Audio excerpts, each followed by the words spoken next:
Le temps ne fait rien à l'affaire.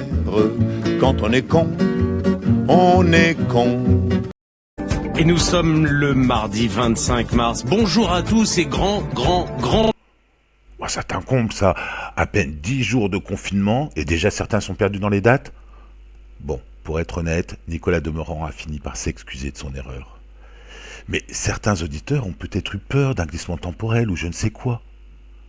Et peut-on faire confiance à un animateur inquisiteur qui se prétend journaliste, mais dont on constate qu'il ne sait même pas mettre correctement son casque? Bref. Heureusement, question professionnelle, on a ce qu'il faut, où il faut, comme diraient certains que je ne fréquente pas. Un être imperturbable, qui sait conserver la gravité, la dignité, la posture digne du moment, qui reste droit dans ses bottes, encore mieux que Juppé ou Tabarly, qui sait être à la hauteur des fonctions qu'il occupe, je le cite, et qui sait toujours adopter un ton de circonstance. Et ce que je vais dire est terrible à entendre pour la téléspectatrice qui pose cette question. Mais je me dois d'être à la hauteur des fonctions que j'occupe, et donc je vais répondre non. Il faut dire que question circonstance, ce type a toujours une gueule d'enterrement. Mais ce qu'il vient de dire est terrible. Moi qui pensais vous proposer un de ces jours une petite vidéo pratique sur comment aller se promener tranquillement dans les cimetières, des endroits propices autant au recueillement qu'au ressourcement, à l'oxygénation et à cette fameuse respiration qui va finir par vous calmer.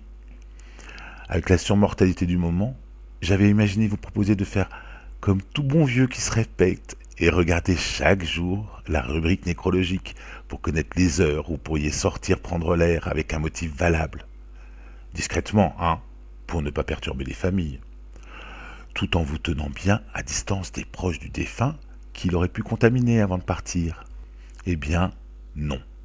Comme en boîte, de nuit, entendons-nous bien, quand elles étaient encore ouvertes, ou comme vos proches magasins, s'il y reste encore quelque chose en rayon et des caissières, hôtesse de caisse en état de marche, l'accès aux funérailles est maintenant contingenté.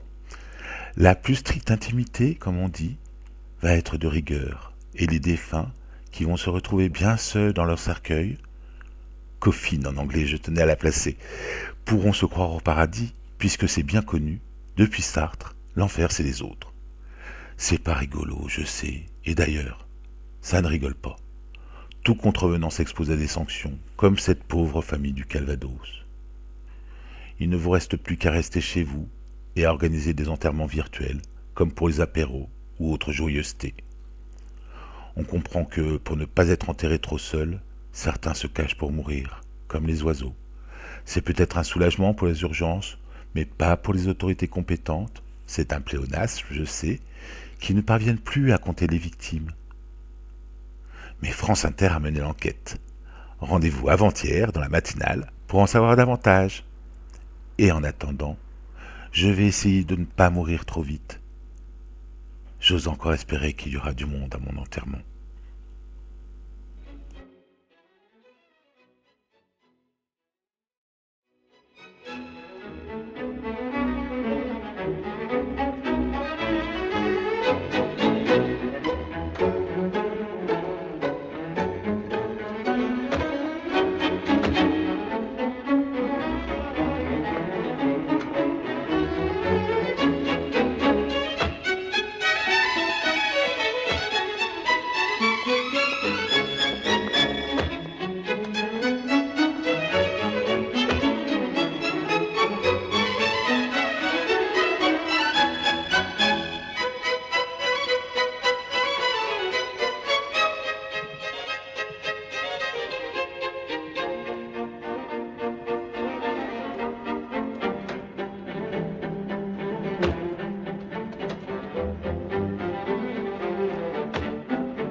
Rien ne ressemble plus à un enterrement qu'un autre enterrement.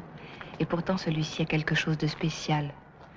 On ne voit pas un homme, uniquement des femmes. Rien que des femmes.